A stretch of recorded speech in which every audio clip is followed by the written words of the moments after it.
Entonces, yo tengo una tesis. Una persona que se llama progresista y posmoderna a la vez, y yo te voy a pedir que nos cuentes un poco la historia de cómo se va generando esto del caos social en la Argentina.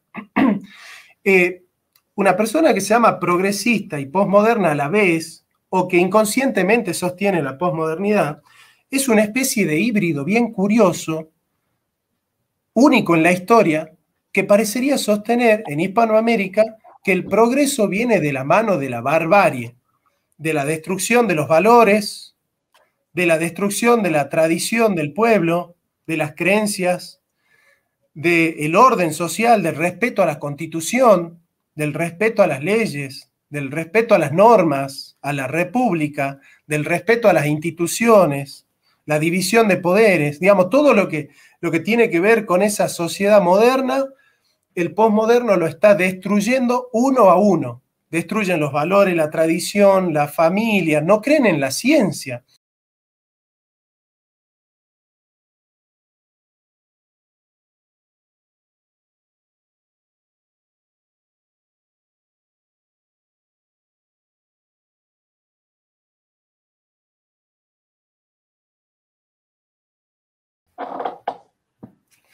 Bueno, Cristian, ¿cómo te va, amigo querido? Un gusto tenerte aquí en mi canal.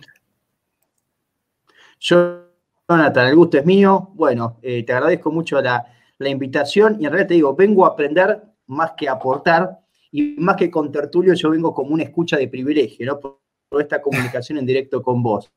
Así que te agradezco el privilegio.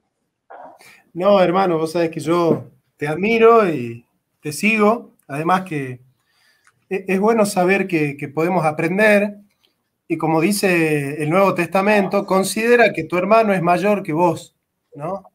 Entonces siempre la humildad y la capacidad de reconocer en el otro que siempre hay algo que aprender. Incluso, bueno, esto lo decía el general Perón, ¿no? El vello más suave hace su sombra en la tierra. Yeah. Y sí, verdad. Mira, el tema que vamos a tratar hoy, y que me parece que es un tema de radical importancia, es la contradicción que suscita el hecho de llamarse a sí mismo progresista y a la vez cultivar la posmodernidad. Esta contradicción surge en el seno de lo que es la misma posmodernidad. Es decir, uno de los primeros filósofos que ha escrito sobre la posmodernidad es Jean-François Lyotard, que en el capítulo 2 sobre la condición posmoderna lanza una misiva en contra de las metafísicas de la historia, donde destruye al marxismo. Básicamente lo que hace Lyotard, Foucault, Derrida en Espectros de Marx, es destruir al marxismo como una teoría significativa para cambiar el sistema económico y social vigente. Entonces me parece muy curioso que aquellos que se llaman progresistas, y el progresismo es una filosofía absolutamente moderna, vamos a decir así, es una filosofía casi iluminista, ¿no es cierto?, que tiene su historia y sus vertientes en la filosofía moderna, de repente, en nombre del progreso, cultivan ideas como la deconstrucción de un gran postmoderno que es Jacques Derrida, como la idea de la posverdad, de otro gran postmoderno que es Gianni Bátimo, de la idea, ¿no es cierto?, de la deconstrucción de la historia que hace Foucault. Es decir, estas ideas del giro lingüístico, esta idea de que la realidad es una construcción de la palabra y del discurso, son ideas posmodernas que son radicalmente opuestas a lo que significaba el progreso para los modernos, ¿no es cierto? El progreso para los modernos siempre iba, o sea, era como una especie de supuesto de que la historia marcha hacia un futuro radiante y cada uno elegía y decía, bueno, Comte decía, el progreso viene de la mano de la ciencia, ¿no? De ahí, por ejemplo, la bandera de Brasil es positivista porque sostiene ese lema, ¿no? Orden y progreso. Es decir, el progreso viene de la mano de una sociedad ordenada, o sea, es imposible sostener el progreso de la mano de la anarquía y de la barbarie. Vos hablás con Comte y decís que vas a progresar en la sociedad sosteniendo la anarquía, la destrucción de los valores, el desorden, el caos social, la delincuencia, y todos los modernos se ríen a carcajadas. Entonces, Marx sostenía que el progreso viene de la mano del trabajo, los positivistas decían que el progreso viene de la mano de la razón y de la ciencia, como los ilustrados. ¿Vos te imaginás a un progresista moderno decirle que la razón no existe, que la verdad no existe, que la ciencia es una ficción, un discurso de poder? Cuando los progresistas modernos sostenían que la ciencia, la razón, la libertad del hombre son las que nos hacen progresar como civilización. Entonces, yo tengo una tesis. Una persona que se llama progresista y posmoderna a la vez, y yo te voy a pedir que nos cuentes un poco la historia de cómo se va generando esto del caos social en la Argentina. Una persona que se llama progresista y posmoderna a la vez, o que inconscientemente sostiene la posmodernidad, es una especie de híbrido bien curioso, único en la historia, que parecería sostener en Hispanoamérica que el progreso viene de la mano de la barbarie, de la destrucción de los valores, de la destrucción de la tradición del pueblo, de las creencias, del orden social, del respeto a la Constitución, del respeto a las leyes, del respeto a las normas, a la república, del respeto a las instituciones, la división de poderes, digamos, todo lo que tiene que ver con esa sociedad moderna, el posmoderno lo está destruyendo uno a uno. Destruyen los valores, la tradición, la familia, no creen en la ciencia. ¿Vos escuchaste a algún progresista creer en lo que dice la biología, en lo que dice la embriología o la genética, por ejemplo? Entonces, me parece muy curioso, digamos, que este híbrido, que es el progre-posmo, sostiene que la destrucción, el desorden, el culto a lo banal, el culto a la mediocridad, a la degradación, al cinismo, a la hipocresía y sobre todo a la barbarie, nos va a llevar al progreso, que la disolución, que la disolvencia de los valores y de la familia nos lleva al progreso. Yo todavía no puedo entender cómo es que destruyendo la familia, los valores y la cultura de una nación puede venir algo bueno. No sé si vos, en un intento casi literario, podrías imaginarte una sociedad que pueda progresar destruida. No, pero por eso, vos fijate que bueno, esto vos lo sabés bien, ¿no? Que ya el marxismo heterodoxo, especialmente, digamos, el de la Escuela de Frankfurt, ellos incluso se refieren, en un trabajo que vos conocés bien, en dialéctica de la ilustración, especialmente, dicen que el positivismo en general y la ilustración es una revolución que quedó incompleta, que quedó trunca.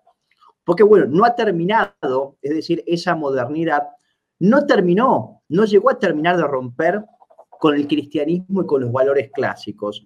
Ellos creyeron que con ese culto, digamos, irrestricto hacia la razón, con ese culto hacia la ciencia, bueno, ya la razón y la ciencia iban a llevarse puesto al cristianismo y todos los valores clásicos. Bueno, evidentemente después hacen una revisión, ellos se dicen, no, pará, la Revolución Francesa, en lo que tuvo, digamos, de anticristiano, lo rescatamos, rescatamos el fin del, si queremos, del sistema feudal, monárquico, etc. Pero bueno, ellos ven que para la destrucción de la sociedad evidentemente falta algo más.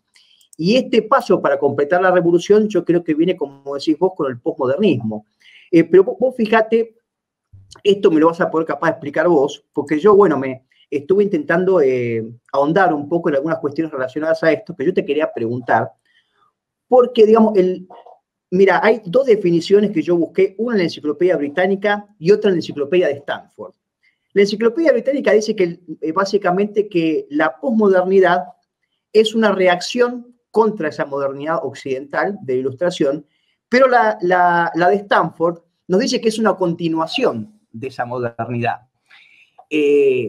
¿Habrá un poco de los dos? Eso yo quería preguntarte. ¿Esta posmodernidad se opone necesariamente en todo sentido a esa modernidad ilustrada o ha cambiado, digamos, ha cambiado tal vez la estrategia? Porque yo creo que esa ilustración quiso básicamente llevarse puesto a todos los valores cristianos, pero no lo ha logrado. Entonces tal vez esta posmodernidad lo que quiere es cambiar un poco, ¿cómo se dice? No sé si es una cuestión de estrategia, no sé qué pensás vos. Eso quería preguntarte. Mirá, es un trabajo que vengo haciendo hace un tiempo. Tratar de entender el origen de la modernidad y del progresismo moderno a la luz de la teología protestante. Esto es un trabajo que no seré el primero en desarrollarlo, evidentemente. Max Weber es el que ha desarrollado esta temática de una manera bastante interesante, pero yo como calvinista, es decir, no lo digo desde afuera, ¿no? Lo digo totalmente desde adentro y conociendo bien la historia del protestantismo, del cual he escrito 2 libros. Así que, bueno,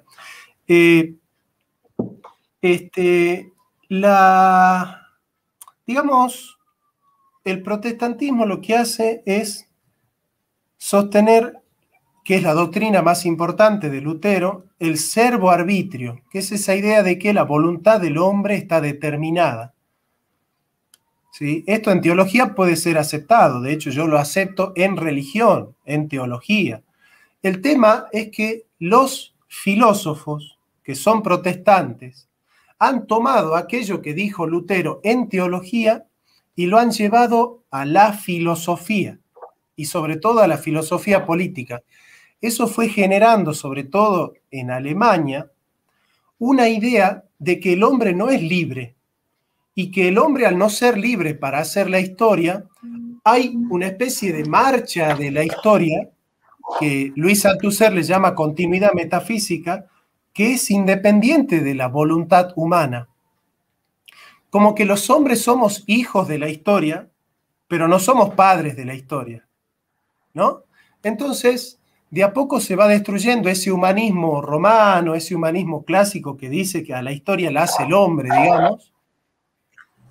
Por ejemplo, Giambattista Vico, que habla de los corsi, los recorsi de la historia, y se sostiene una especie de creencia en el progreso indefinido en base a esta idea de que la historia marcha impersonalmente, no son los hombres los que hacen la historia.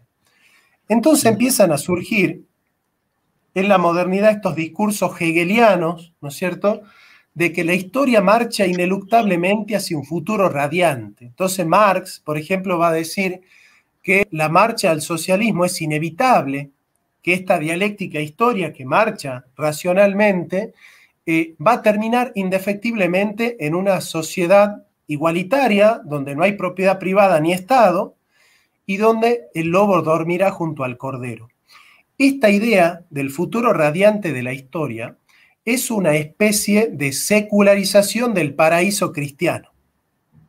Es decir, todo aquello que Dios promete en el paraíso, que seremos eternos, que seremos todos libres, que seremos todos buenos, que seremos todos iguales, que el lobo dormirá junto al cordero, a los modernos le entusiasma mucho, pero no quieren llegar al paraíso a través de la fe cristiana, de abrazar la cruz de Cristo, sino que quieren llegar al paraíso a través de la fuerza inmanente de la historia.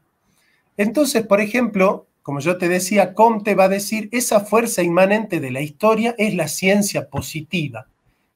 Es la ciencia positiva la que nos va a llevar a ese futuro radiante de la historia. Marx va a decir, no, es la dialéctica material, pero sigue siendo un moderno Marx. Marx es un moderno. Hegel va a decir, es la marcha del espíritu absoluto en busca del saber absoluto, que es la autoconciencia de sí. Bueno, los iluministas van a decir que es el uso de la razón, los capitalistas van a decir que es la libertad de mercado. Es decir, todos van a tener una receta, pero en el fondo se busca esa plenitud de la historia donde todos seremos libres e iguales, que es la inmanentización y la secularización del paraíso cristiano.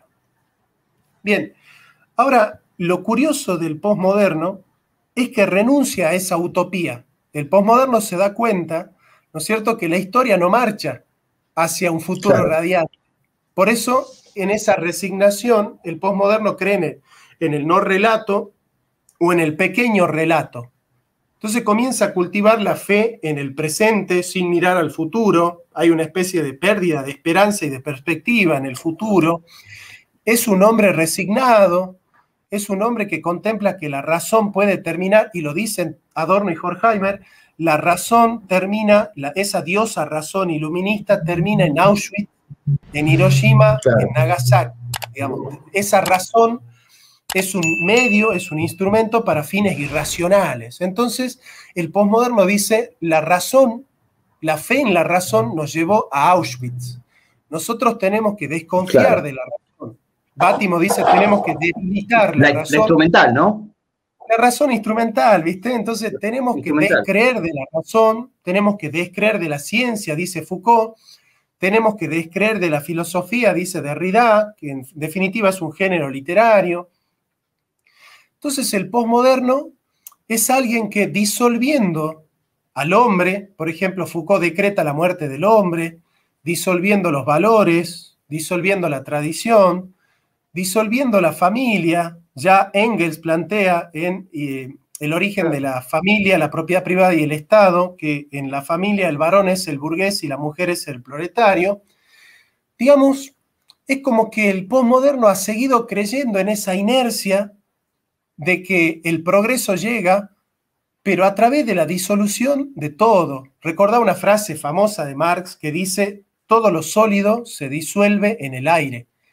Entonces, esa disolución es la estrategia del progresismo. El progresismo hoy, el progresismo posmoderno hoy, considera que la disolución de la familia, que la disolución de la identidad biológica, que la disolución de la identidad cultural de las naciones nos va a llevar al progreso. Entonces, por eso yo digo, este culto a la barbarie, este culto al hombre salvaje rusoniano, digamos, que no tiene leyes, que no tiene normas, que no tiene cultura, que no tiene identidad, que no tiene historia, este hombre rusoniano, este hombre salvaje rusoniano, que es el progresista posmoderno, cree que la destrucción de Occidente nos lleva inevitablemente al progreso. Por eso yo te digo que es una especie de híbrido sui generis en la historia, digamos, ¿no?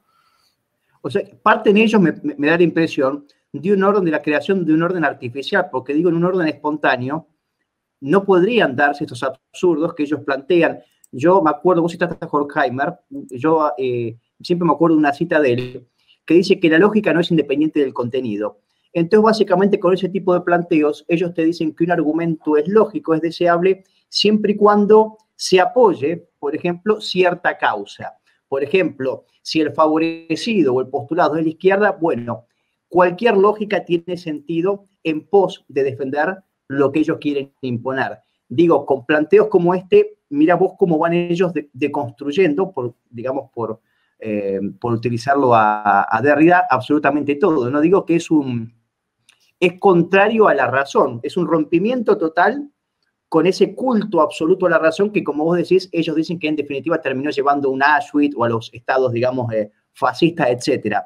Pero en definitiva yo creo que eso lo utilizan como excusa porque ellos ven que la razón y la ciencia, justamente mucha ciencia la ciencia acerca a la religión y la razón también acerca a la religión, contrariamente a esa falsa disyuntiva que ellos quieren plantear.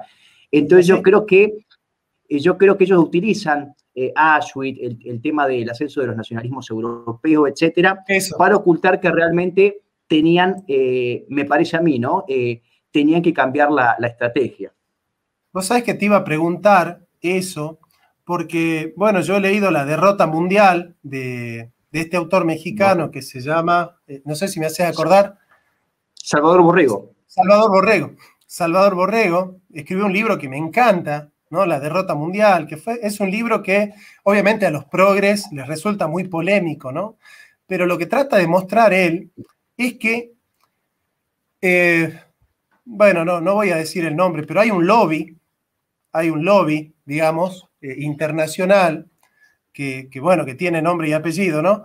Y que asocia tuvo la astucia de asociar todo amor a la patria y todo nacionalismo con nazismo.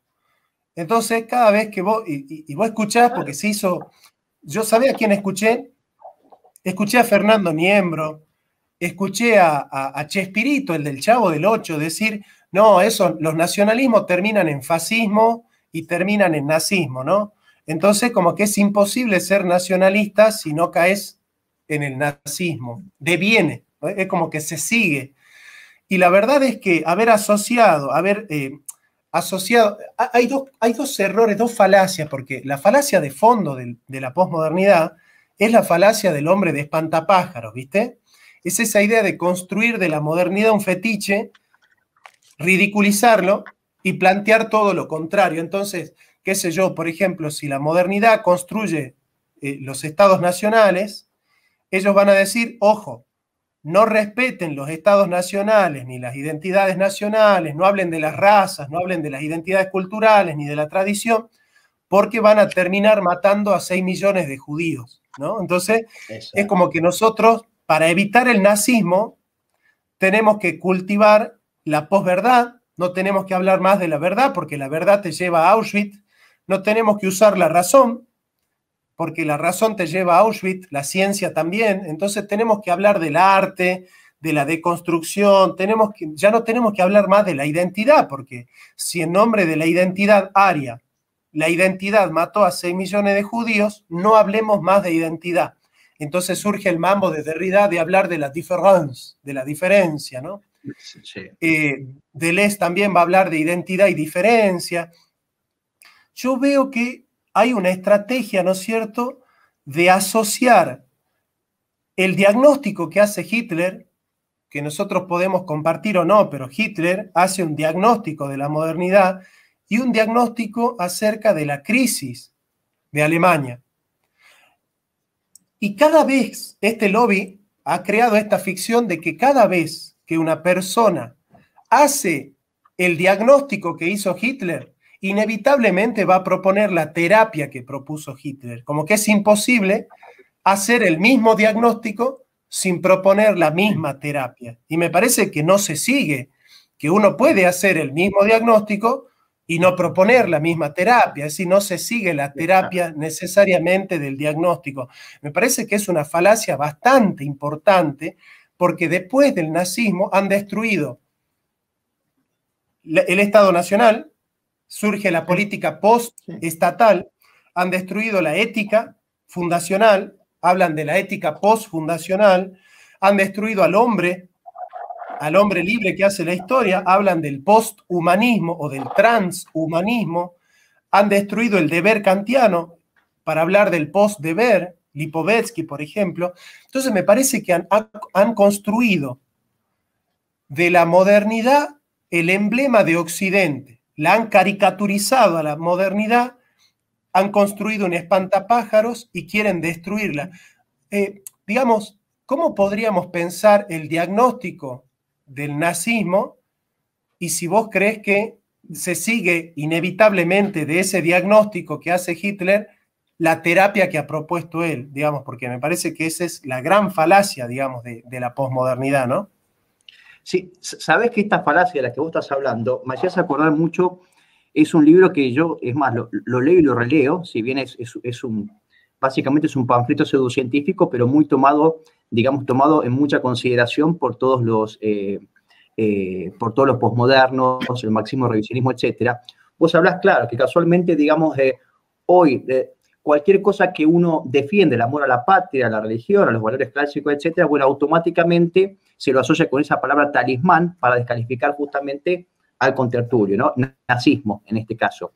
Vos fíjate que esto, el propio Teodoro Adorno, desde la personalidad autoritaria de 1950, en realidad, él lo que hace es la continuación de un estudio que hace Fromm en los años 30, cuando Horkheimer asume, se le encarga hacer, digamos, una especie de diagnóstico de por qué ese ascenso de los nacionalismos en Europa, de los totalitarismos, etcétera.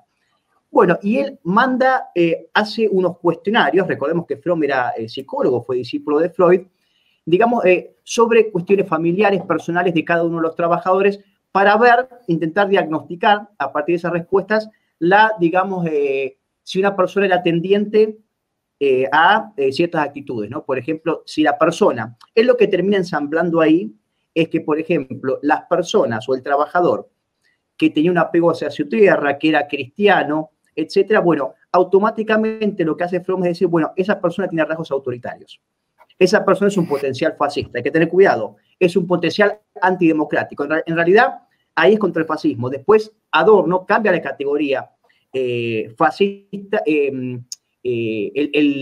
lo cambia por democracia, o sea, sería antidemocrático la persona que sería un conservador, etcétera, y sería incluso, esta persona conservadora, él lo prueba de un modo pseudocientífico, sería una persona que tendría una patología, estaría enferma mentalmente y habría que curarla.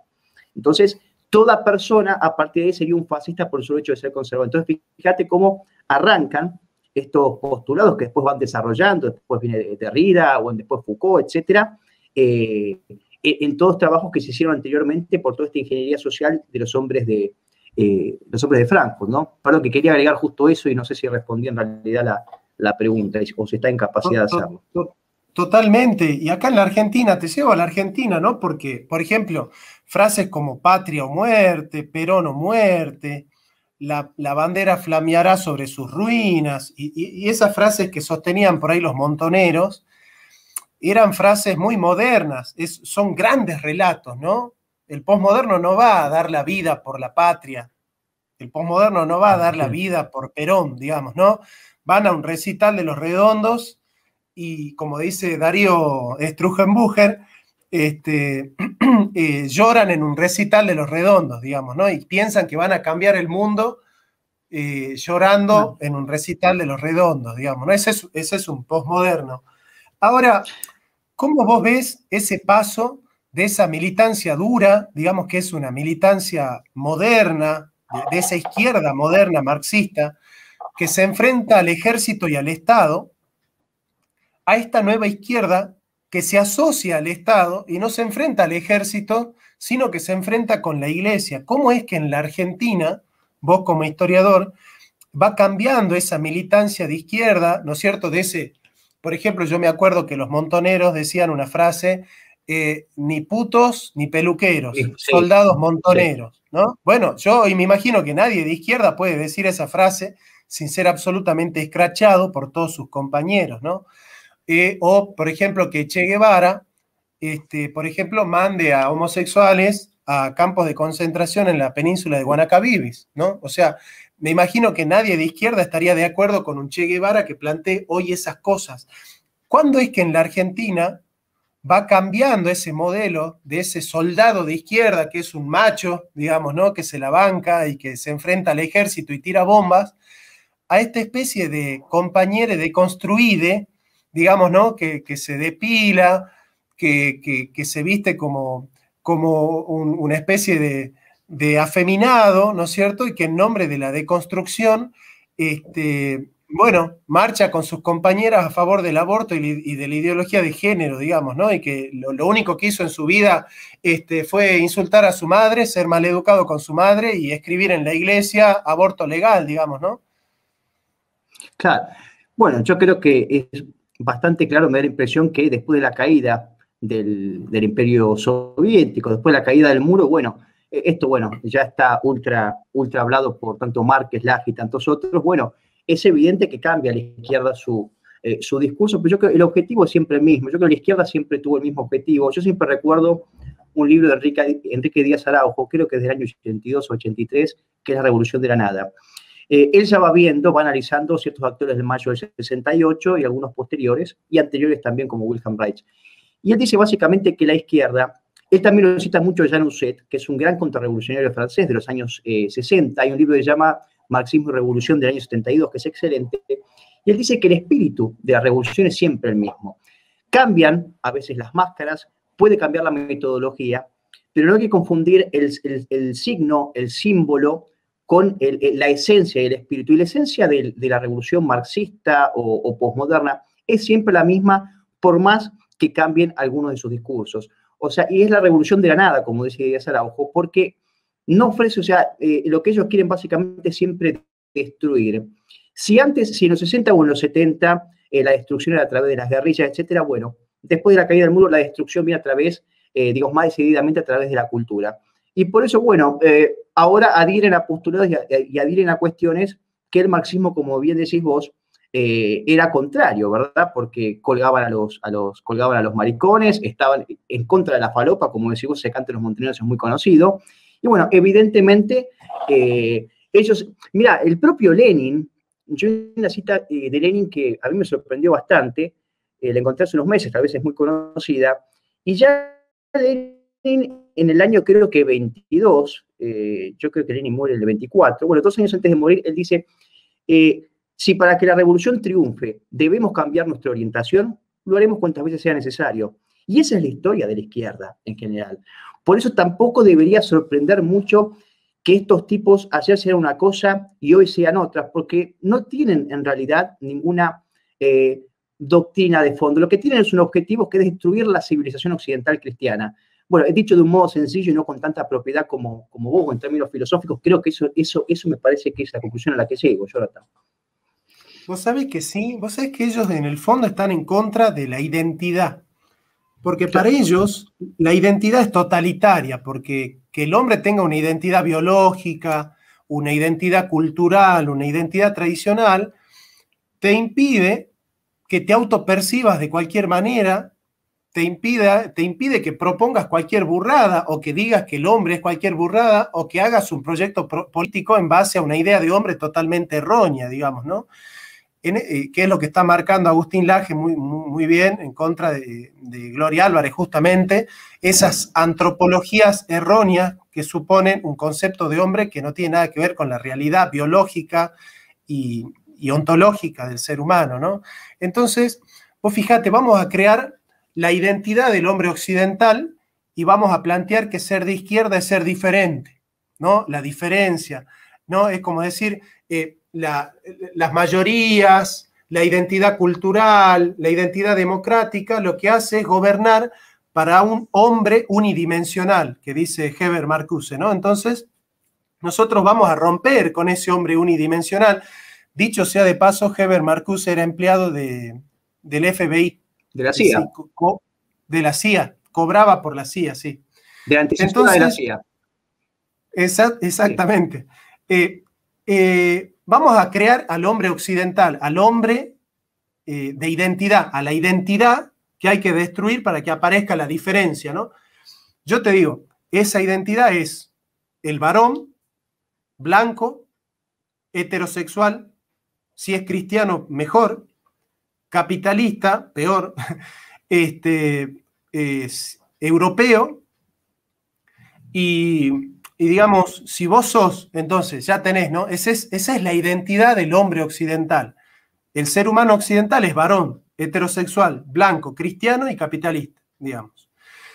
Si vos te identificás con esa categoría, tenés que hacerte culpable y tenés que sentirte la peor basura del mundo porque sos culpable de la persecución de los judíos, de la diáspora, de la crisis del siglo III, de la caza de brujas, de la crisis del siglo XIV, de la peste bubónica, de la muerte de los indios, de la esclavitud de los negros.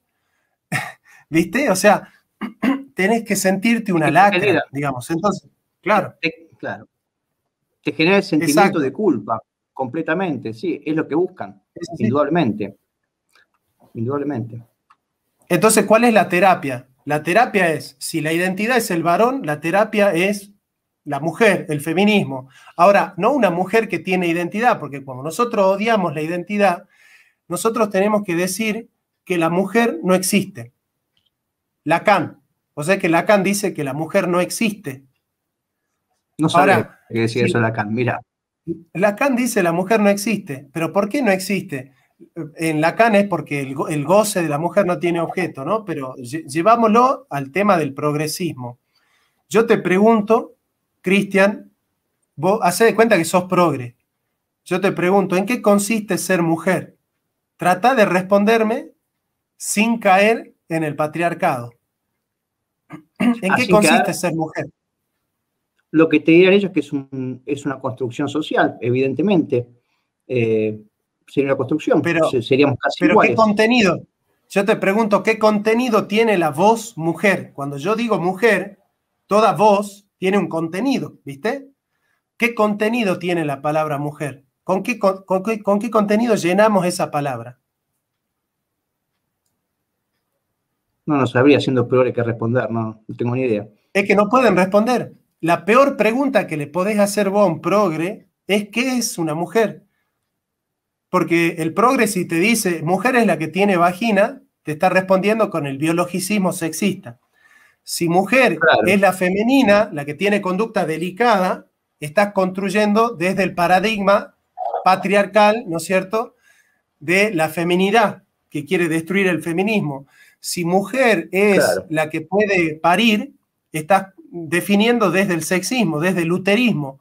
Y si mujer es la que es madre, estás construyendo el esquema en base al patriarcado. Entonces, cuando vos le preguntas a un progre, ¿qué es una mujer? No te puede responder, es más, no te debe responder. Y lo que te tiene que responder un progre es, la mujer no existe. Ahora vos fíjate, un feminismo progresista que sostiene que la mujer no existe es bastante curioso, ¿no? Totalmente, totalmente. Es una contradicción absoluta. Es así. Es que Yo creo que, tiene mira, que ver con eso. yo no sé qué pensás vos, digo, con respecto a cómo hacemos, ¿no? O cómo hacemos, digamos, para poder revertir. Yo creo que este posmodernismo, pensamiento posmoderno, hablaba ayer, no me acuerdo con quién era que estaba hablando, creo que con una gente, unos amigos de Chile, y veía, no sé qué pensás vos, que la herramienta principal que tiene la izquierda justamente para acallar, digamos, cualquier respuesta a estos absurdos del posmodernismo, es el correctismo político, ¿no? Y que ha llegado lamentablemente incluso a gente afín que piensa como nosotros, porque hoy la gente justamente con tal de no ofender al otro, mira, la otra vez estaba viendo una entrevista que le hacen a Jordan Peterson, ¿no? Él incluso había tenido un problema con una presentadora muy conocida de un programa estadounidense, que, bueno, y él básicamente lo que dice es que si vos querés pensar, o sea, es imposible el pensamiento libre si vos tenés miedo de ofender a alguien, porque indefectiblemente vas a ofender a alguien muchas veces cuando vos opines. ¿Qué hacemos? ¿No pensamos? Entonces ese miedo a ofender o esa sociedad hipersensible, ¿no? O sea, esa sensibilidad que prima sobre la verdad, bueno, creo que es el gran problema que tenemos que intentar, pero los propios, nosotros mismos, como digo siempre, del grupo de amigos, etcétera, tenemos que, no, a ver si se ofende, si le digo tal cosa. Y bueno, me parece que me parece que la principal respuesta, que además de formación, información, etcétera, bueno, tenemos que no tener miedo o hacerle saber a la gente que tienen que aplicar su sentido común. Si ofende a la persona, no se ofenda, ¿no?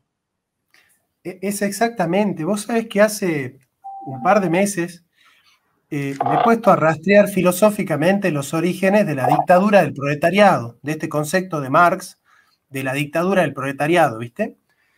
Y el origen es un libro, que acá lo tengo.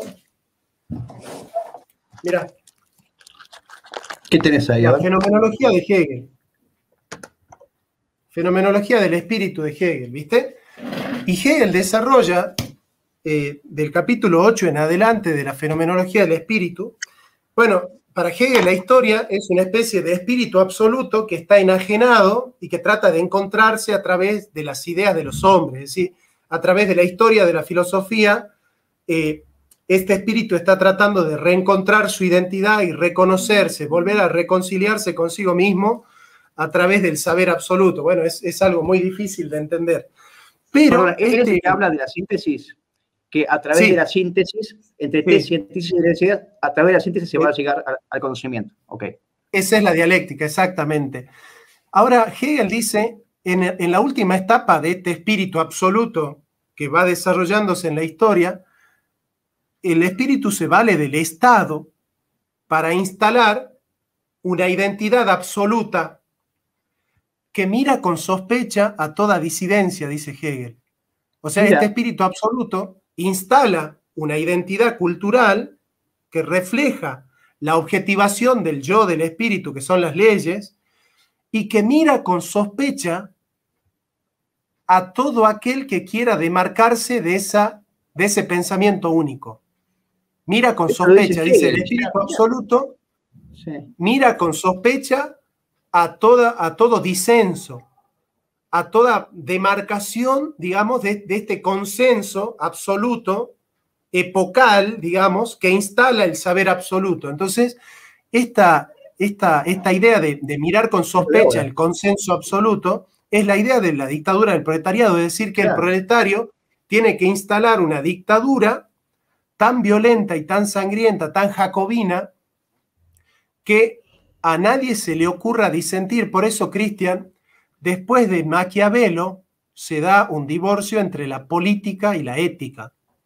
Digamos, con Maquiavelo se divorcian, se separan la ética de la política. Aristóteles, Santo Tomás de Aquino, San Agustín y todos los demás habían hablado, ¿no es cierto?, de la política y de la ética, porque justamente se dieron cuenta que la ética termina en la política porque es el individuo, ¿no es cierto?, el que en comunidad termina forjando los principios y valores. Los principios y valores del individuo terminan en los principios y valores de la comunidad. Por eso, en la Ética, capítulo 1, 2 y 3, Aristóteles dice, la ética termina en la política. Pero con Maquiavelo se da un divorcio entre la ética y la política. Y dice, el gobernante puede hacer lo que sea para obtener el poder y más todavía para conservarlo. Y si tiene que ser entre temido o odiado, es mejor que sea temido, dice Maquiavelo. Ahora, este divorcio entre ética y política ha demarcado un decurso en la historia en la que hoy lo políticamente correcto es lo éticamente incorrecto. Ese divorcio ha terminado en este progresismo disolvente, donde hoy vos defendés lo políticamente correcto y sos éticamente incorrecto. Fíjate vos cómo ese divorcio ha llegado al extremo de que cuando hoy vos pensás en la moral, en los valores, Cristian, no sos políticamente correcto. O sea que yo, para ser éticamente correcto, tengo que ser políticamente incorrecto. Y para ser políticamente correcto, tengo que ser éticamente incorrecto. Ahora, ¿desde cuándo la ética y la política están encontradas? ¿Desde cuándo la ética y la política están en contra? Desde Maquiavelo. Entonces, todos estos que cada vez que vos opinás y decís lo que dice la biología, eso es lo éticamente correcto, es decir la verdad. O sea, vos estás de acuerdo conmigo que decir la verdad es éticamente correcto, ¿no es cierto? Bien, la verdad del hombre empieza dada por la evidencia biológica, que es la más natural de todas. Ahora, si vos decís entonces que Florencia de la B es un varón vestido de mujer, decís la verdad. Y decir la verdad es éticamente correcto. Bueno, si decís la verdad, sos políticamente incorrecto. O sea, hoy, para ser políticamente incorrecto, Cristian, tenés que mentir. Sí, sí, es así. Es increíble, así. Pero nunca visto. Quería hacerte una pregunta. Justo estaba pensando hoy, bueno, este encuentro que íbamos a tener, y que aprovechaba para evacuar, ¿no? Algunas preguntas, como te decía, desde mi lugar de privilegio. Y yo venía pensando, a ver si es así o no, que tal vez estamos, al relativismo, que estamos hoy, en una etapa mayor, más grave que la del relativismo moral, porque, el relativismo moral equipara lo bueno y lo malo como si fueran lo mismo, ¿verdad? Lo bello y lo feo, lo verdadero y lo falso. Pero tal vez hoy, en vez de llamar relativismo moral, tal vez lo que estamos viviendo hoy es un supremacismo, una supremacía de lo inmoral, porque ya no es que se equipara lo bueno y lo malo, ya lo malo pasó a tener una supremacía, a ser más deseable, a ser mandado por sobre lo bueno. Esa es la impresión que a mí me da.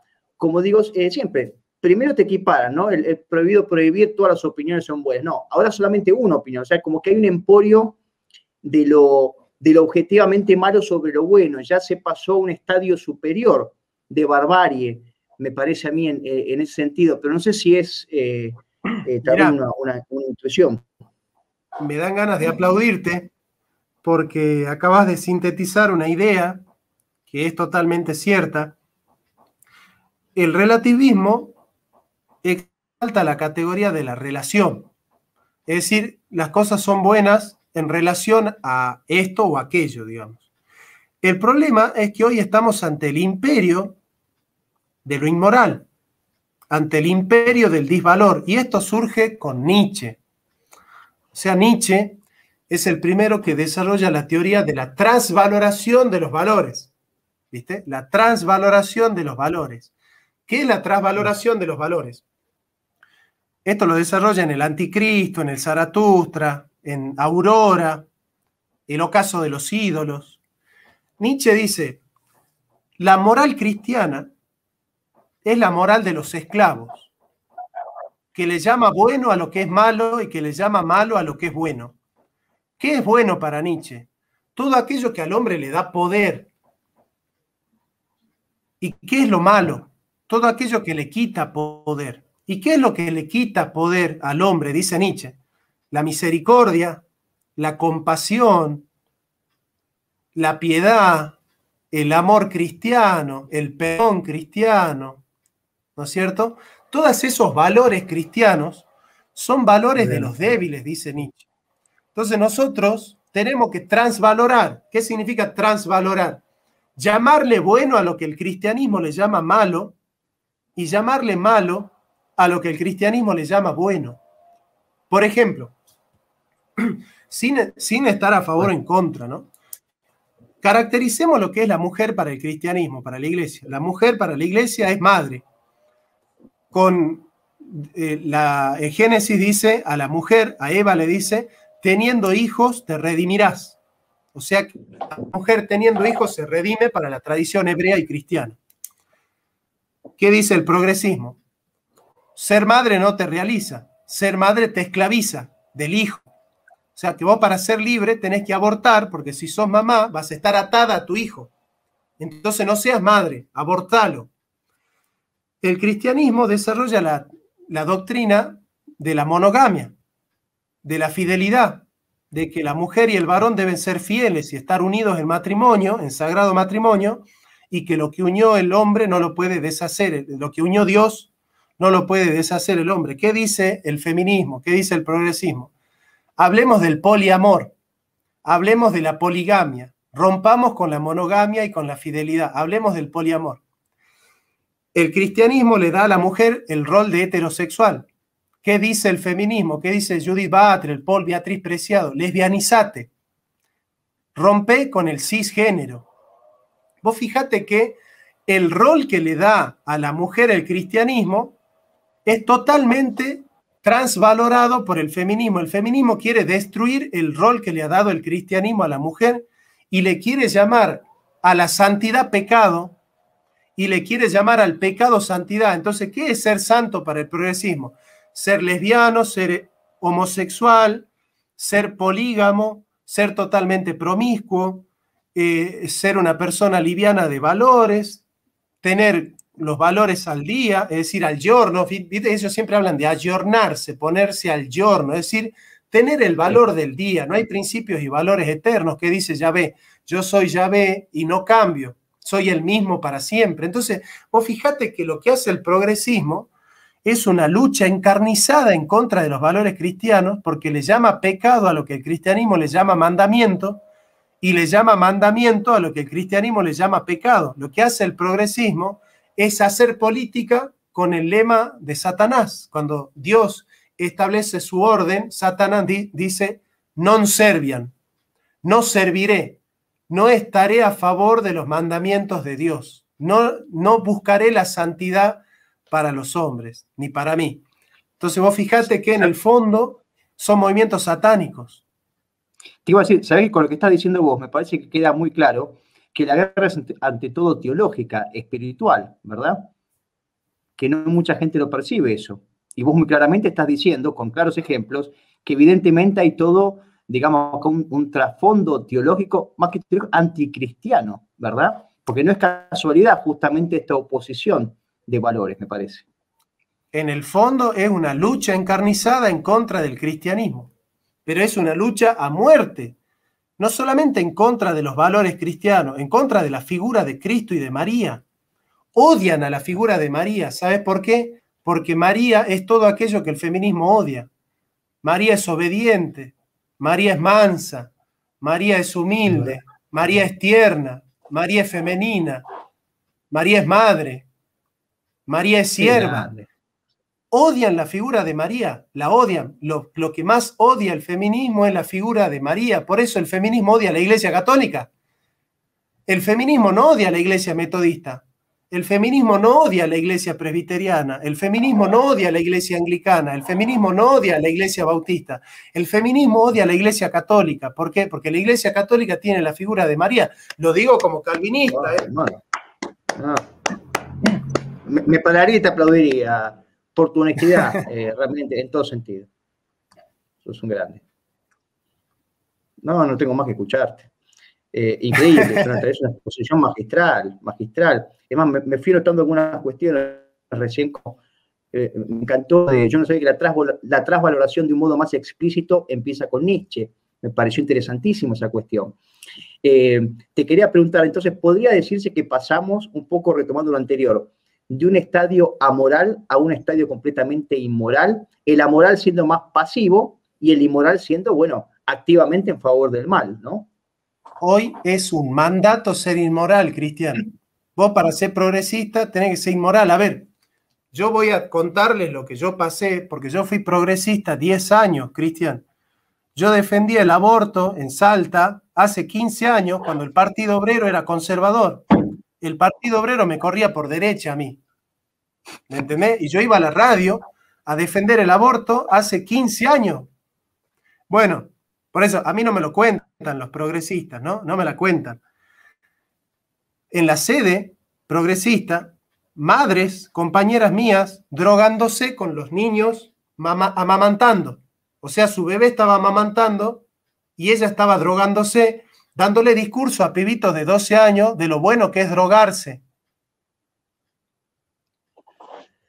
Ahora, si una piba de 35 años se está drogando mientras su hijo está amamantando en el pecho, dándole discurso a pibitos jóvenes de lo bueno que es drogarse, decime si la inmoralidad no es un mandamiento. Totalmente.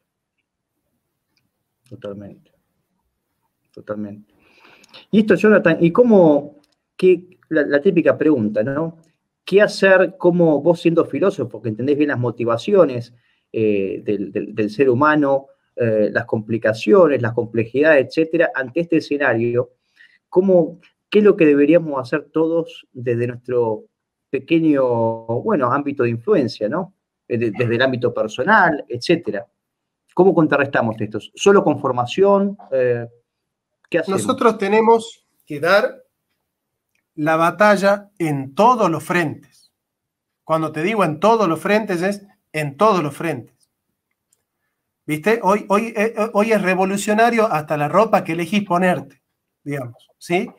Entonces, la música que elegís escuchar, la película que elegís ver, el medio que elegís para comunicarte, todo es revolucionario, pero yo te lo voy a decir como protestante, vos ya me conocés y sabés que para mí pensar es pensar críticamente y ser crítico es ser crítico con uno mismo. Es decir, no tiene derecho a llamarse crítico el que no es crítico con uno mismo, ¿verdad?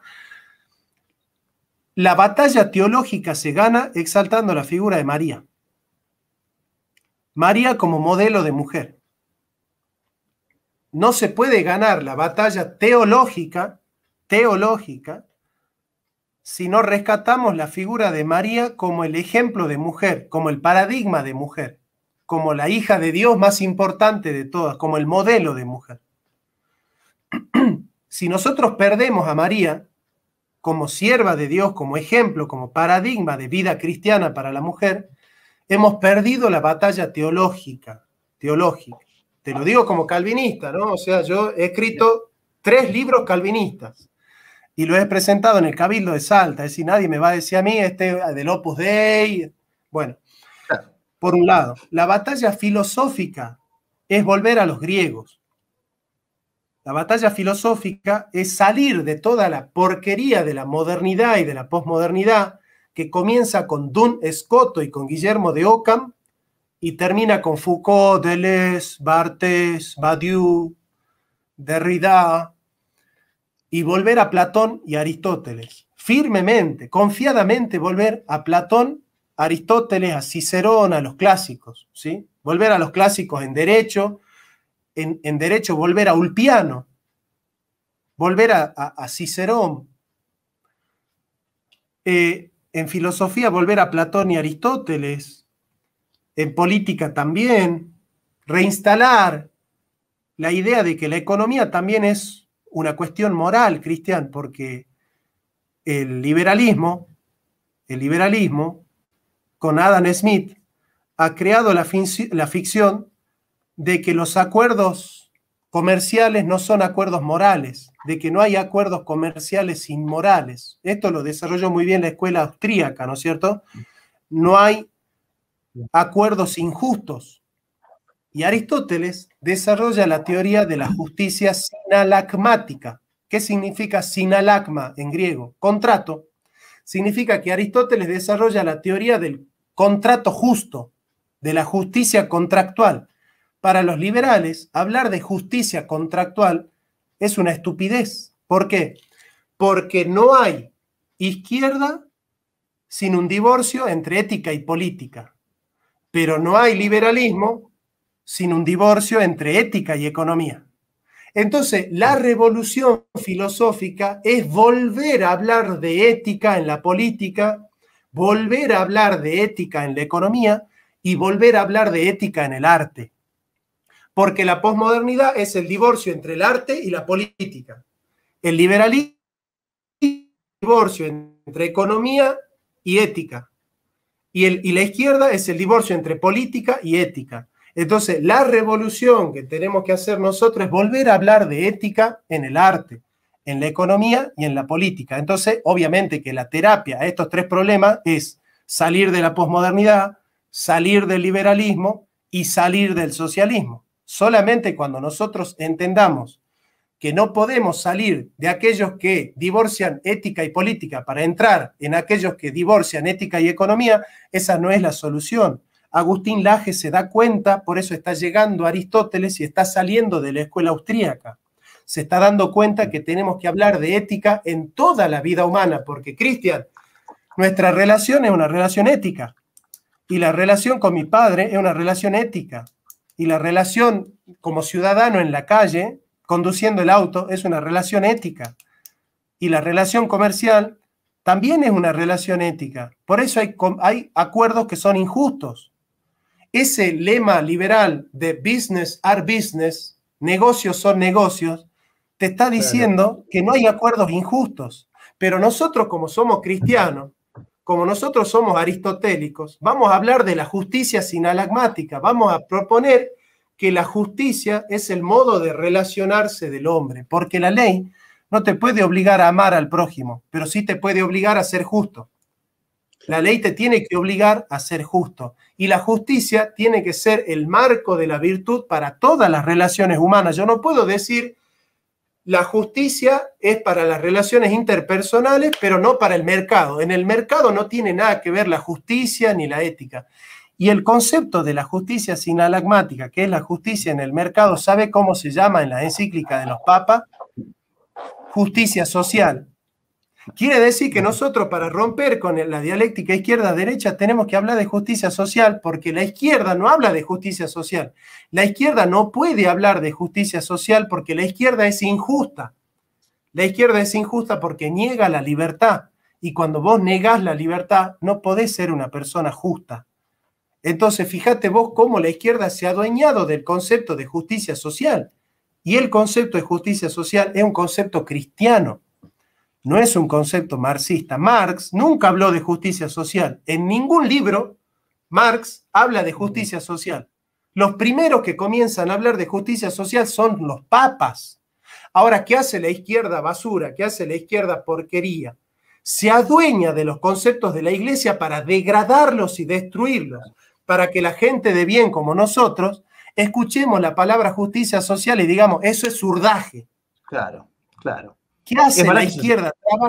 La izquierda trabaja por contaminación, Cristian, trabaja por contaminación, se mete en la iglesia para destruir los valores cristianos. Entonces usa las palabras del cristianismo para destruirlas, para disolverlas, para que la gente de bien escuche esas palabras, pueblo, una palabra católica, palabra pueblo, Claro. la palabra justicia social, la palabra Principio de subsidiariedad. el subsidio. Me sacaste, qué conectados que estamos, me sacaste la palabra de la boca. La palabra subsidio, Cristian, es una palabra católica, es una palabra cristiana, es una idea cristiana. La izquierda de mierda se metió en el cristianismo con esta estrategia. Vamos a meternos en la Iglesia Católica.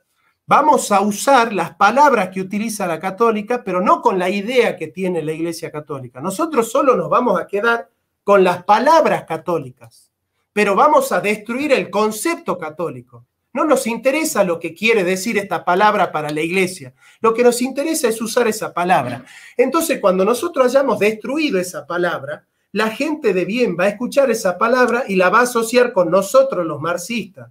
Entonces, gente de bien como vos, por ejemplo, escucha pueblo, justicia social, subsidio, ¿y qué dice? Estos son los troscos de mierda. Y no se da cuenta que lamentablemente tiende a ser así. Sí, no, por supuesto. ¿Sabes? Me hacías acordar con esto. Fíjate, creo que es el propio Henry Lefebvre, en el libro digamos, casi un vademecum para los marxistas revisionistas del año 50, creo que es, él reconoce que el propio Marx jamás le interesó el proletariado en cuanto a su supuesta opresión, sino que le interesó el proletariado en cuanto era una fuerza. O sea, él no llegó al proletariado, digamos, buscando una solución para ellos. Él llegó al proletariado a través de buscar un sujeto que pueda permitir la revolución. Y eso básicamente te dice que, bueno, que justamente ellos vacían de contenido todas las palabras y de ningún modo buscan lo que dicen buscar, ¿no? Bueno, lo que hablabas un poco de robar las palabras a la iglesia y ir contaminando todo. ¿Sabes quién desarrolla la teoría de vaciar las palabras de contenido? Ernesto Laclau. Claro. Con el tema del significante vacío. O sea, ¿qué dice Ernesto Laclau? La palabra justicia social es un significante vacío que nosotros podemos cargar del contenido que queramos en el momento en el que queremos para defender lo que queremos. Entonces, por ejemplo, escuchen, esto, ustedes saben que yo no soy defensor de nadie, ¿no? A esta altura me he desilusionado de casi todos los peronistas que he conocido. Pero hay un debate muy interesante entre Santoro, el asesor de Alberto Fernández, ¿no? Santoro, y Guillermo Moreno en Crónica, donde Santoro le dice, porque Moreno le dice a Santoro, hay un debate entre la socialdemocracia, lo señala Santoro, y el peronismo, se señala el mismo. Y Santoro le dice, búsquenlo, pongan Santoro versus Moreno. Y Moreno y Santoro le dice, pero depende qué peronismo, ¿no? Le dice Santoro.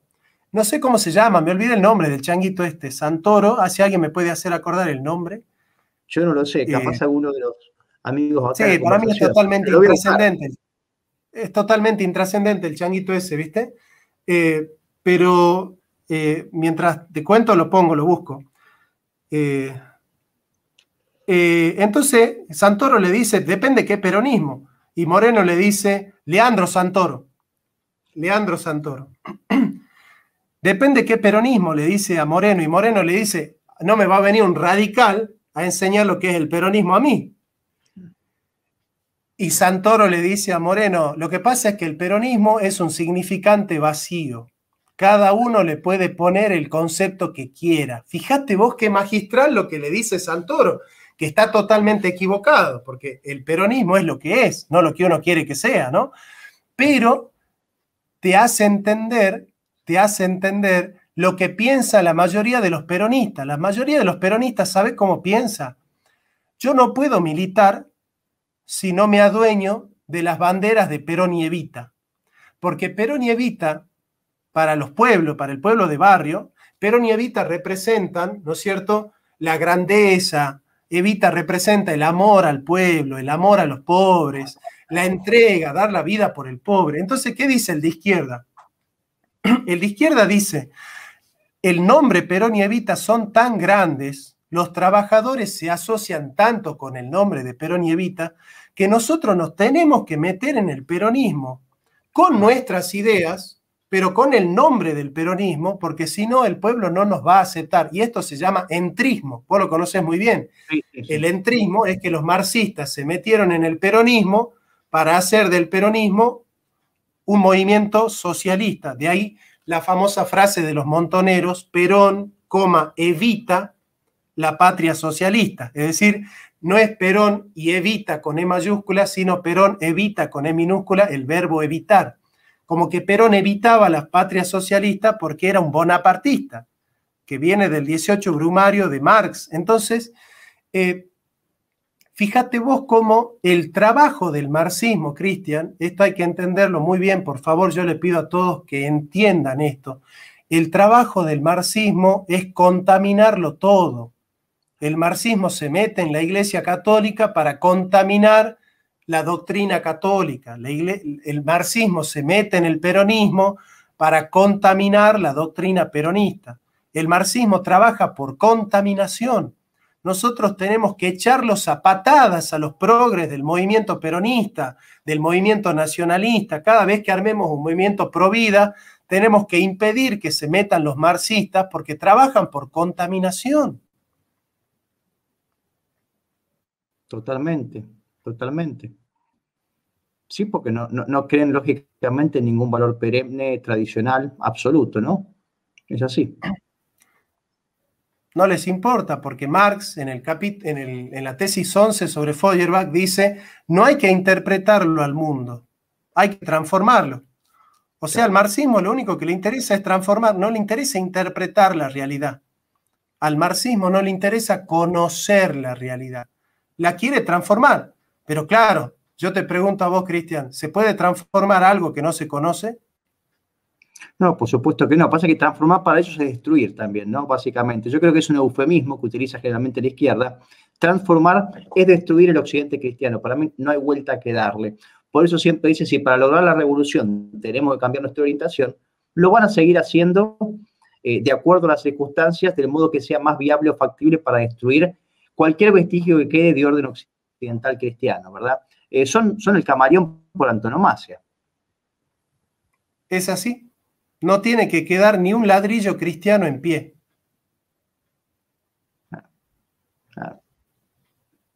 Sí, sí, es así. Y lamentablemente, también estamos hablando nosotros de marxismo, pero se sobreentiende que también hablamos de progresismo y que el progresismo ha sido, digamos, asimilado por gran parte de lo que se llama derecha, ¿verdad? Hay un libro que es muy interesante de hace unos años que se llama La extraña muerte del marxismo, donde menciona cómo el 90% de los movimientos nominalmente de derecha han abrazado absolutamente todos los postulados del marxismo. Así como el marxismo, hubo como una especie de fusión. El marxismo ha tomado parte de esta liberación del mercado, ¿no? Como los socialdemócratas, los liberales estadounidenses, te aceptan en parte el libre mercado, pero el neoconservador o la derecha te acepta todo el legado del marxismo cultural.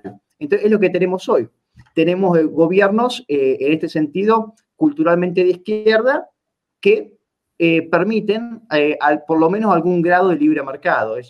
Bueno, qué sé yo, es lo que impera hoy en día, pero hoy es el tema. No se reduce solamente a los partidos, digamos, visiblemente marxistas, sino es algo que trasciende ya estas categorías, como vos bien sabés, y bueno, lamentablemente está inmersa en casi toda la política, ¿no? Sí, vos sabés que acá hay unos comentarios, bastantes, que dicen que nosotros nos estamos basando en nuestra teoría en el mito hebreo, como que nosotros nos presentamos como académicos críticos, pero hablamos de María, que es una creencia mitológica que no tiene nada que ver con la ciencia. ¿Qué responderías cuando alguien dice que nosotros tenemos argumentos religiosos, que no tenemos argumentos científicos ni racionales? Bueno, pasa que en primer lugar, si algo ha demostrado, especialmente esta izquierda posmodernista, o este pensamiento posmodernista, es que justamente ellos hacen una especie de culto ahora a la anticiencia, ¿no? Justamente todos sus postulados son totalmente contrarios a las ciencias. Y ellos en definitiva rechazan lo objetivamente, digamos, inteligible, rechazan la razón, rechazan la ciencia. Es raro que se nos pida a nosotros justamente que seamos científicos. Digo, es una contradicción. Y aparte está probada históricamente la existencia de María, ¿no? Pero bueno, es otro asunto ese. No sé, vos qué responderías. Aparte, nuestra argumentación tiene dos fuentes. La fuente racional, que es científica, y la fuente de fe. Pero no es que nuestra fuente racional dependa de nuestra fe. Nuestra fuente racional es autónoma con respecto a la fe.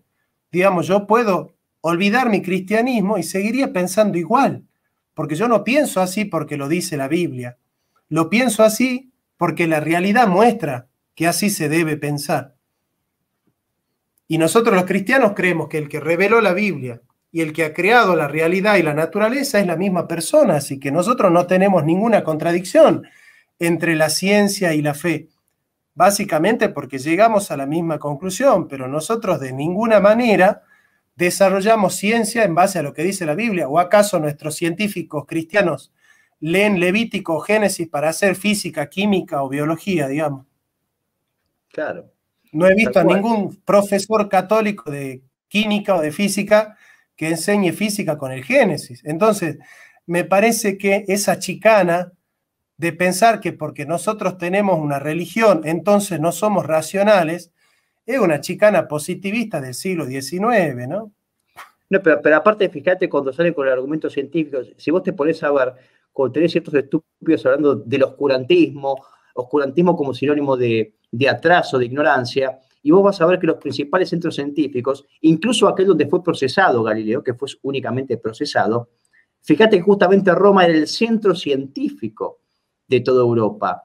Tenemos, bueno, la Iglesia Católica en este caso, bueno, éramos todos católicos en ese momento, tenemos las primeras universidades, es decir, que justamente la ciencia es construida por el cristianismo y es fomentada por el cristianismo, en todo sentido. El siglo de oro español, pero desde cultural, científico, arquitectónico, con sus catedrales góticas. Entonces, esta gente que ahora cuando le conviene hablan de la ciencia y tiran este tipo de chicanas, no se dan cuenta que justamente fue el cristianismo el que construyó absolutamente todo, ¿no? Porque si uno empieza a ver los nombres de los principales científicos de la Edad Media en adelante, van a ver que eran todos cristianos.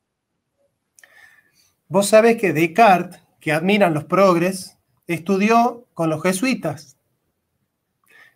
Y la palabra catedral, ¿vos sabés de dónde viene la palabra cátedra? De la palabra catedral, digamos. Mira. O sea, la cátedra era impartir ciencia y filosofía, ¿no es cierto?, con el obispo o el papa como rectores de la universidad. La Iglesia siempre ha promovido la ciencia. La Iglesia siempre ha promovido la ciencia. Y de hecho, los grandes científicos de la historia fueron cristianos. ¿Sabés qué? Perdón, te agrego algo con respecto al tema de catedral. Fíjate que los primeros observatorios eran justamente en las catedrales. Las catedrales eran utilizadas como observatorios, eran los principales observatorios, se hacían en las catedrales, ¿no? Para los estudios astronómicos, etc. Digo, es un dato muy interesante que estuvieran, digo que es bastante sugestivo, que los observatorios fueran justamente establecidos en las catedrales.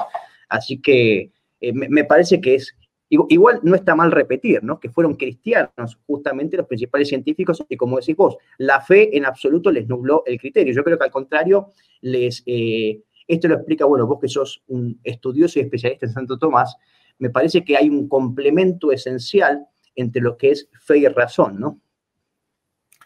Hay un complemento y ese complemento tiene que ver con que nuestra fe cristiana es la única fe que ha resistido los embustes de la Ilustración, las embestidas de la filosofía moderna y ha promovido, y ha seguido promoviendo una filosofía verdadera. Vos fijate que la filosofía de Santo Tomás de Aquino ha quedado en pie cuando ha caído Descartes, que es posterior, ha caído Kant, que es posterior, ha caído Hegel, que es posterior, ha caído Kierkegaard, que es posterior, ha caído Schopenhauer, que es posterior, ha caído Comte, que es posterior, ha caído Heidegger, que es posterior, cayó Foucault, que es posterior, cayó Derrida, que es posterior, cayó Deleuze, que es posterior, cayeron todos. Pero la filosofía de Santo Tomás de Aquino sigue en pie. No, excelente, excelente. Es así. Es así. Tenemos que ponerte a vos frente a uno de estos, perdón, frente a uno de estos tipos y realmente le das un paseo de novela, con mucha filosofía, con mucha altura y también diciendo las cosas como son. Es lo que falta, ¿no? Decir las cosas de un modo llano, claro, que todo el mundo lo entienda.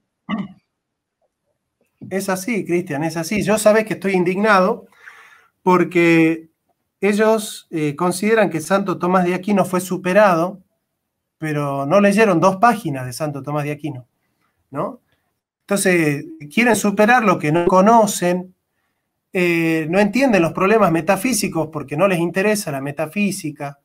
Entonces, nosotros tenemos que volver a la metafísica de Santo Tomás, volver a la ética de Santo Tomás, a la política, y llevar esos logros tomistas más lejos, poder actualizar esos logros a los problemas del siglo XXI. Pero a mí me molesta mucho el cinismo, la hipocresía de querer superar lo que no se conoce, de querer criticar la Iglesia Católica sin haber leído ni siquiera el numeral 1 del Catecismo Católico. La mayoría de los que critican la Iglesia Católica no han leído ni un parágrafo del Catecismo Católico, no conocen la historia de los padres de la Iglesia. Y yo te lo digo como calvinista. Yo no puedo faltarle el respeto a una iglesia que tiene 2000 años de historia, hermano. Porque esa iglesia ha pasado, ha caído el régimen feudal, el régimen esclavista, ha caído el régimen capitalista, porque hoy lo que vivimos ya no es estrictamente un capitalismo. Yo sigo la tesis de Olavo de Carvalho ahí. Y sin embargo la iglesia sigue en pie. La iglesia católica sigue en pie. Han pasado toda la filosofía que se te ocurran, todas las políticas que se te ocurran, todas las economías que se te ocurran, pero la Iglesia Católica sigue en pie, sigue fuerte. Entonces, uno tiene que respetar un legado tan grande, porque es un legado cultural, es un legado filosófico. Nosotros los protestantes tenemos Biblia porque la Iglesia Católica la conservó. Digamos, la Biblia que leía Lutero no la inventó Lutero, la conservó la Iglesia Católica. Entonces, hay un montón de cosas que uno tiene que ser un poco respetuoso. Hay un filósofo ateo que es italiano, que él respeta mucho la Iglesia. Él dice, yo tengo que respetar. Acá hay una institución de la cual han surgido grandes filósofos, grandes científicos, grandes académicos, grandes literatos, Chesterton. Nosotros tenemos que empezar a respetar, por lo menos. Uno puede disentir, ojo, yo disiento con la Iglesia Católica, de hecho no soy católico porque no acepto todas las doctrinas católicas, pero uno tiene que disentir con un gran respeto, porque esta institución ha sido la que ha conservado patrimonios culturales, artísticos, literarios, filosóficos y arqueológicos de la humanidad, que si esta institución no existiera, nosotros no sabríamos quiénes somos, porque también ha resguardado la memoria de milenios. Totalmente. ¿Sabés qué pensaba, Jonathan? Incluso hagámoslo más general, el cristianismo en sí, incluso una persona que no sea cristiana, y hubo, de hecho, vos debés conocer, hubo filósofos y políticos, personas muy importantes, de mucha envergadura, de gran relevancia. Yo recién me acordaba de Charles Maurras, que no era un católico practicante, pero esta gente que te reconoce el cristianismo, te reconoce justamente que el cristianismo dio y otorgó a la civilización occidental, digamos, un orden social sin el cual no se podría haber construido. O sea, el cristianismo, hablamos del cristianismo en general, da una serie de normativas que hace que se pueda convivir, digamos que primero un verdadero sentido de justicia, porque, por ejemplo, y de paz, porque como decía San Agustín, la paz es la tranquilidad en el orden, paz no es pacifismo, ¿verdad? Entonces, que te pone la noción justa en cada tema, Entonces, seas o no cristiano, tenés que reconocer la contribución que ha hecho el cristianismo en general a la civilización occidental. Porque me imagino que ese crítico del cristianismo está dentro de esta civilización. Seguramente si estuviera en otra religión, probablemente sería linchado por demostrar su disentimiento, pero quiero decir que por lo menos deberían reconocer este ordenamiento que ha otorgado históricamente el cristianismo, ¿no? Bueno, el concepto de que todos somos iguales ante la ley viene de la idea de que todos somos iguales ante Dios. El concepto de que la dignidad del hombre es absoluta y que el hombre tiene derechos naturales viene de la idea de que el hombre fue creado a imagen y semejanza de Dios. Si vos fueses un mono evolucionado, tu vida no sería sagrada, te digo, ¿eh? Pero te lo digo con toda convicción. Si vos fueses un mono evolucionado o un primate evolucionado, te estoy banalizando, porque la teoría de la evolución no es eso, ¿no? Pero lo que te quiero decir es, banalizando la cuestión para entenderla, digamos, si nosotros fuésemos una especie animal un poco más compleja y evolucionada, nuestra vida no sería sagrada. Y nosotros podemos vivir hoy tranquilos, y vos podés salir tranquilo a la calle, entre paréntesis, ¿no? Porque está gobernando el progresismo hace por lo menos 30 años, porque la vida es sagrada y porque la Constitución reconoce que la vida del hombre es sagrada. Bueno, la reconocía hasta hace por lo menos 5 meses, ¿no? Sí, es verdad. Entonces, ojo con erosionar el cristianismo, porque no se dan cuenta que cuando destruyan el cristianismo va a venir el Islam. Y el Islam tiene otros métodos que a los liberales y a los marxistas no les va a gustar mucho. No, pero por eso no son tontos. No se meten, bueno, con el Islam no se meten justamente porque si no, vuelan en 300 millones de pedazos. Bueno, con los judíos no se pueden meter por el correctismo político porque sabemos que tienen una protección mayor al resto de las religiones. Esto hay que decirlo. Entonces, no es tonto, el progresismo es muy cobarde y se mete justamente con la Iglesia Católica en este sentido porque hoy está de moda, es fácil pegarle a la Iglesia, ¿verdad? Y esto habla mal de nosotros los católicos o los cristianos en general, que no reaccionan. Pero yo creo, me parece, Jonathan, que está habiendo una reacción ahora que tal vez haya que reencauzar, como hablaba con vos en periodo la otra vez. Hay una reacción, por lo menos general, frente a este, digamos, avasallamiento del progresismo, que la gente ya va intuyendo, porque vos me explicabas por privado muy bien, yo aprendo mucho con vos. Después, bueno, le voy a recomendar a la gente, hago el chivo por acá, tuyo. Jonathan está dictando unos cursos de filosofía que yo ya me anoté, porque, bueno, quiero realmente profundizar en varias cuestiones que creo que necesito, y voy a empezar la semana que viene este curso que hace de Jonathan de filosofía. Bueno, y hablando de Jonathan... ¿Me dejás? Ahí déjame lanzar el chivo bien, digamos, de lo que es la página en la que pueden conseguir el curso. Nos escriben a cursofilosofia@gmail.com o me buscan en Facebook, pero para más seguridad, cursofilosofia@gmail.com. Ahí me gustaría, Cristian, que me dejes un ratito responderle a Martín González. ¿Está yendo en contra de la teoría de la evolución? ¿En serio? No.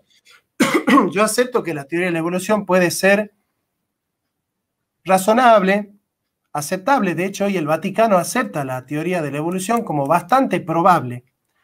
Lo que yo dije es, en realidad me expreso mejor, el hombre no es solamente un animal evolucionado. El hombre puede ser, de hecho, la evolución sostiene que el hombre es un animal evolucionado, pero el hombre no es solamente eso. El hombre es más que eso. Y que el hombre sea más que eso depende de que fue creado a imagen y semejanza de Dios, digamos, ¿no? Así que podemos debatir lo de la evolución, este no es el momento, digamos, pero me quería permitir eso porque efectivamente yo no voy en contra de la ciencia, ¿no? Lo que pasa es que la teoría de la evolución está teniendo bastantes problemas para seguir siendo sostenida, pero no es algo que a mí me importe ni atacar ni defender la teoría de la evolución, porque si la teoría de la evolución es cierta, eso no quita que Dios haya creado el universo y lo haya creado al hombre, digamos. Y aparte, perdón, Jonathan, una cosa es una teoría, otra cosa es una verdad inconcusa. Incluso el Vaticano, en tiempos de Galileo, cuando Galileo sostenía esta teoría heliocéntrica, el Vaticano, la Iglesia Católica, le permitía, bueno, el cristianismo en general, le permitía a Galileo justamente en sus clases, en las universidades, enseñar esta teoría. Pero era una teoría, pero no la puede enseñar como una verdad inconcusa porque no puede probarlo. Bueno, y la teoría de la evolución será una teoría, pero no es nuevo que el cristianismo acepte y dé libertad de cátedra en este tipo de cuestiones. El cristianismo siempre ha dado libertad de cátedra, pero lógicamente hay que probar las cosas y no se puede decir que es una verdad inconcusa. Digo, perdón, quería hacer esa distinción entre teoría y verdad absoluta, inconcusa y probada. Totalmente. ¿Verdad? Totalmente. Y bueno, decía totalmente, básicamente... amigo. Sí. Te escucho.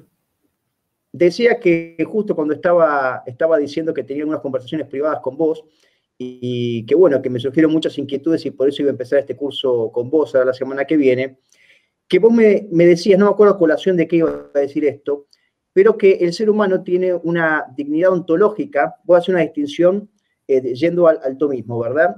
Vos separabas dignidad moral de dignidad ontológica y que esa dignidad ontológica frente a Dios que tenemos nosotros, nos otorga casi de un modo natural, tenemos la capacidad de distinción, de separar, etcétera. Y esto yo lo aclaré y lo iba a decir, pero no me acuerdo con respecto a qué comentario tuyo, pero venía eso de que hay una, digamos, una condición natural dada por Dios que tenemos, que es esa dignidad ontológica, pero bueno, repito, no me acuerdo a qué venía este comentario, así que quedó incompleto. No, que justamente gracias a la concepción cristiana del hombre se ha podido reforzar esta idea, ¿no es cierto?, ontológica, griega y filosófica, y por ejemplo se ha prohibido la esclavitud, se ha prohibido la pena de muerte en los países más cristianos, ¿sí? Se ha prohibido el aborto, entendiendo que la dignidad de la vida humana es sagrada. Digamos, yo no puedo vivir en una sociedad donde la vida humana es un fetiche, donde la vida humana se puede ultrajar o es un medio para otras finalidades que no tienen nada que ver con la dignidad del hombre, digamos, ¿no? En ese sentido, yo soy un humanista, sostengo que lo mejor de la creación es el hombre, que la política debe ser del hombre, por el hombre y para el hombre, y sostengo el bienestar de la humanidad, del hombre concreto, del hombre singular, individual, y del hombre en comunidad, porque yo creo que el hombre es un ser individual, único e irrepetible, pero también es un hombre que vive en comunidad. Por eso yo defiendo los derechos individuales y los derechos sociales del hombre, ¿no?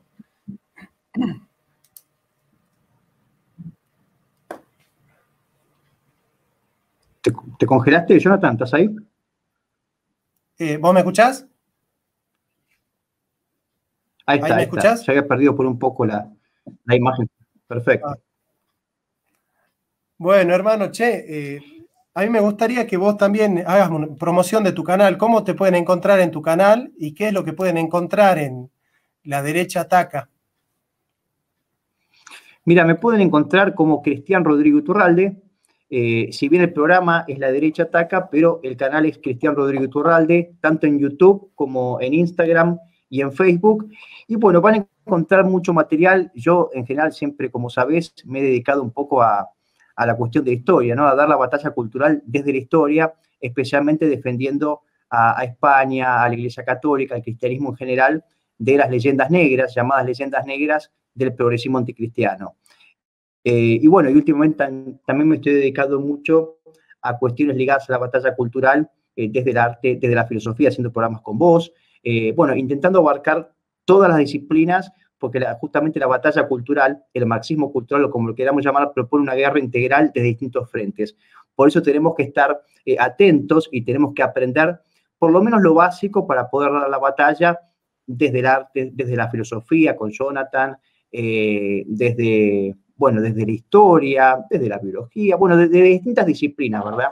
Entonces, eso es lo que intento reunir especialistas de distintas, ¿cómo se dice? Distintas, especialidades que, bueno, por supuesto que tengan en común con nosotros esta concepción cristiana trascendente de la vida, ¿no? Bueno, yo les hago una presentación también de Rodrigo, de Cristian.